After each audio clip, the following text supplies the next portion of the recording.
आज की सबसे बड़ी खबर बता रहा हूं। सुप्रीम कोर्ट में वीवीपैट की गिनती को लेकर बड़ी सुनवाई हुई है। इसी बीच केरल में एक मॉक ड्रिल के बाद ये साफ हुआ कि वहां बीजेपी के उम्मीदवारों के वोट निकल रहे थे। तो ये सबसे बड़ी खबर है। वहीं चुनाव आयोग ने कहा है कि जो ईवीएम जो वीवीपैट की पर्ची है वो चिपचिपा होता है, हम उसको गिन नहीं सकते हैं। तो सोचिए, एक से एक बहाना बनाया जा रहा है। इसी से साफ होता है कि कहीं ना कहीं दाल में काला है या पूरी दाल ही काली है। तो ये तमाम खबरें जो है सोशल मीडिया पर वायरल है, और इसलिए मैं कह रहा हूं कि सोशल मीडिया ही सच्चा मीडिया है, सोशल मीडिया ही बहुजन मीडिया है। और किस तरह से आज सोचिए 21वीं सदी में बहुजन समाज में आईएएस के सीटों की चोरी होती है, उस पर भी बात करूंगा। तो वो तमाम बड़ी खबरें जो सोशल मीडिया पर वायरल है, और इसलिए कहता हूं कि सोशल मीडिया ही सच्चा मीडिया है, सोशल मीडिया ही बहुजन मीडिया है। तो आज की सबसे बड़ी खबर, सुप्रीम कोर्ट में वीवीपैट की गिनती को लेकर सुनवाई हो रही है। तमाम जो बड़े नेता हैं वो इसको लेकर जो हैं वो सवाल उठाते रहे। ईवीएम को लेकर बहुजन समाज तो पूरी तरह से सशंकित है, सवाल उठा रहा है। चुनाव आयोग नोटिफिकेशन जारी कर देता है, यूट्यूब इस तरह की खबरें नहीं चलाता है, लेकिन उसके बाद भी बात तो होगी। तो आज शुरुआत सबसे पहले वीवीपैट को लेकर सुप्रीम कोर्ट में सुनवाई के दौरान जो बड़ी खबर आई है, स्लिप काउंटिंग के लिए वीवीपैट उपयुक्त नहीं है, पेपर बहुत पतला और चिपचिपा होता है। सुप्रीम कोर्ट में वीवीपैट पर सुनवाई के दौरान चुनाव आयोग के अधिकारियों ने कहा। सोचिए, तो इस देश में करोड़ों रुपए खर्च होते हैं, लेकिन ये वीवीपैट में अब पेपर नहीं लगा सकते हैं।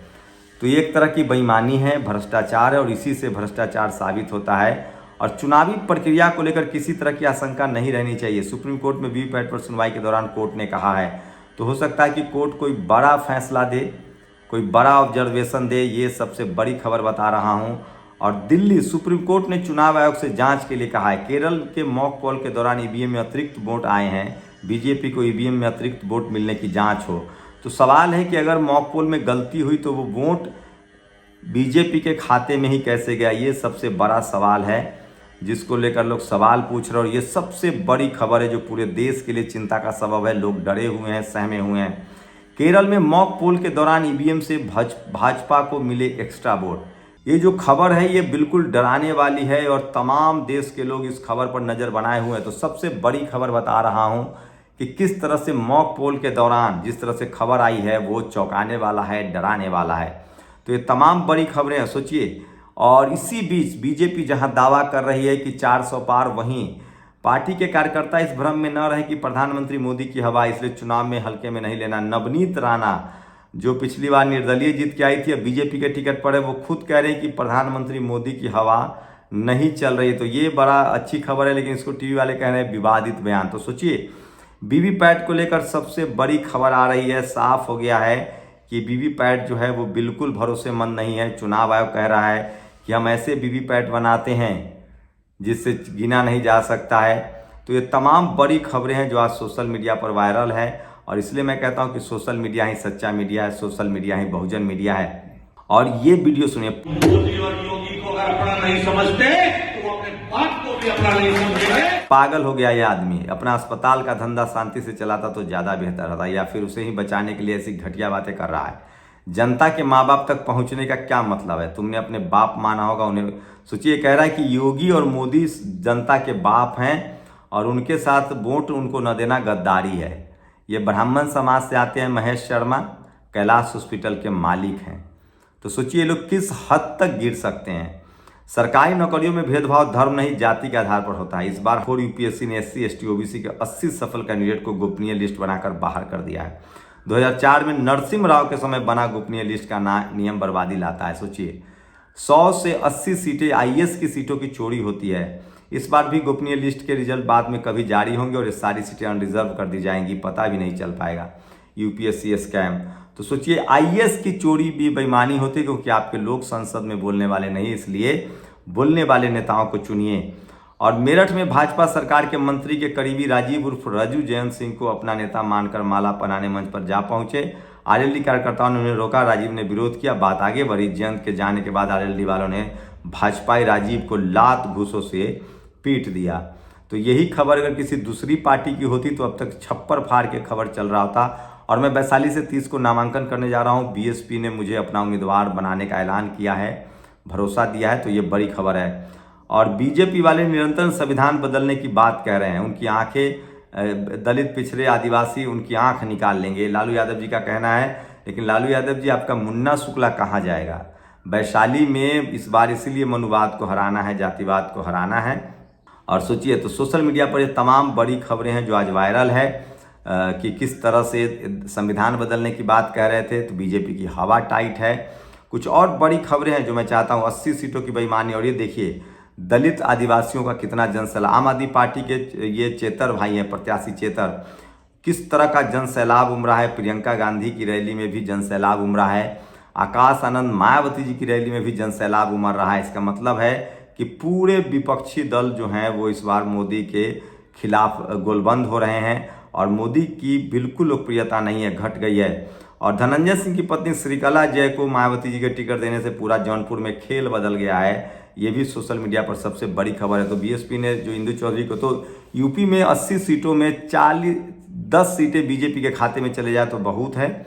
मैं चाहता हूँ झूठ ना बोलूँ, 10 सीटें बहुत है, लेकिन सबसे ज़्यादा मुश्किल जो है वो बीजेपी की है। 10 सीटें आ जाए तो बहुत है। और 25 से 30 सीटें बीएसपी जीतने जा रही है। 20 से 25 सीटें सपा गठबंधन जीत सकती है। ये बड़ी खबर बता रहा हूँ। मैं पत्रकार के तौर पर भूमिका में एकदम ईमानदार रहूँगा, क्योंकि दोनों वहाँ मुकाबला इस तरह से है कि जहाँ अखिलेश यादव ने बैकवर्ड टिकट दिया है वहाँ बीएसपी ने सवर्ण को दिया है ताकि बीजेपी का वोट कटे। जहाँ बीएसपी ने सवर्ण को टिकट दिया वहाँ अखिलेश जी ने बैकवर्ड टिकट दिया है, तो वहाँ सवर्ण का टिकट अखिलेश जी काट रहे हैं। तो लगता है कि एक बड़ी अंडरस्टैंडिंग जैसी खबरें सामने आ रही है कि किस तरह से सपा और बसपा वहाँ आमने सामने नहीं है, वहाँ बीजेपी से मुकाबला है बीएसपी का। और बीएसपी 30 से 40 सीटों पर बहुत मजबूती से चुनाव लड़ रही है और 30 सीटें का अनुमान है कि वो जीतेगी। इसे टीवी अखबार पर मत जाइए, इन पर भरोसा मत कीजिए। तो वहाँ सपा और बसपा 25-30 सीटें जीतने जा रही है। तो अच्छी स्ट्रैटेजी के साथ चुनाव हो रहा है। बिहार में लालू यादव की पार्टी अच्छा करेगी, नीतीश कुमार, लेकिन वैशाली में बहुजन चलेगा, ये भी बड़ी खबर है। और तो देश भर में बैकवर्ड बनाम फॉरवर्ड का चुनाव लगभग हो रहा है। तो ये भी बड़ी खबर बता रहा हूँ। देश भर में बैकवर्ड फॉरवर्ड समाज के लोग जहाँ बीजेपी के साथ हैं, बैकवर्ड समाज के लोग बीजेपी के खिलाफ है। और जो जहाँ से जीत रहा है उसको टिकट दे रहे हैं। यूपी में भी ये हो रहा है, जो जहाँ से जीत रहा है उसको टिकट दे रहे हैं। बिहार में वैशाली में भी लगभग यही हो रहा है, जो जहाँ से जीत रहा है उसको टिकट दे रहे हैं। तो नामांकन के बाद मैं कुछ दिन के लिए बुलेटिन, सभी कोचिंग से सिलेक्ट हुए छात्र, सोचिए किस तरह से अखबार वाले आईएएस की कोचिंग, आईएएस का रिजल्ट आया है यूपीएससी का। 80 बहुजन समाज की सीटों की बेईमानी हुई है, लेकिन इस बार 35 मुस्लिम समाज के कैंडिडेट जो हैं वो सफल हुए हैं। ये एक शानदार खबर है जो मैं आपको बताना चाहता था। और मॉक पॉल, सोचिए ईवीएम में किस तरह की बेईमानी हो रही है। मॉक पॉल में किस तरह से सीटें जो है सारा वो जा रही है। आपको बता दें कि सारी सीटें जा रही हैं, आपको बता दें बीजेपी के हिस्से में। तो ये बड़ी खबर है। शिल्पा शेट्टी के पति राज कुंद्रा का 97 करोड़ की संपत्ति जब्त हुई है। ये भी बड़ी खबर है जो सोशल मीडिया पर मैं आपको बता रहा हूँ। और इसीलिए कह रहा हूँ कि सोशल मीडिया ही सच्चा मीडिया है, सोशल मीडिया ही बहुजन मीडिया है। रवि किशन की पत्नी ने एफआईआर लिखवा दिया। उन्होंने दावा किया कि मैं उनकी पत्नी हूँ और मेरी बेटी को अधिकार मिलना चाहिए। ये भी सबसे बड़ी खबर है। दलित, पिछड़े, आदिवासी होते तो अब तक इस्तीफा ले लिया जाता, लेकिन सवर्ण समाज का ना तो टिकट कटेगा, ना लोग उनके कैरेक्टर पर सवाल उठाएंगे। बहुजनों को अब तक नेस्तनाबूद किया था। और सोचिए भाजपा पर जनता इतनी मेहरबान क्यों? ऐसा लग रहा है 4 जून को प्रातः 11 बजे से ही भाजपा का मोड़िया बोलना शुरू हो जाएगा। ये तस्वीरें हैं जहां भाजपा के गाड़ियों पर हमले हो रहे हैं। तो ये सबसे अच्छी बड़ी खबर है, लेकिन ये अच्छी खबर नहीं है। हमला मत कीजिए, आप विरोध जताइए संवैधानिक तरीके से। और स्लीपर काउंटिंग नहीं, वीवीपैट काउंटिंग नहीं हो सकता है, ये चुनाव आयोग ने कहा है। लेकिन सुप्रीम कोर्ट ने कहा है कि कोई भी गड़बड़ी नहीं होनी चाहिए। जिस तरह से केरल के मॉक ड्रिल में बीजेपी के उम्मीदवारों की पर्चियां निकली है, सुप्रीम कोर्ट ने उसकी जांच के आदेश दिए हैं। तो ये तमाम बड़ी खबरें जो सोशल मीडिया पर वायरल हैं, आप लोग अपनी प्रतिक्रिया जरूर दीजिए। सोशल मीडिया ही सच्चा मीडिया है, सोशल मीडिया ही बहुजन मीडिया है। शुक्रिया।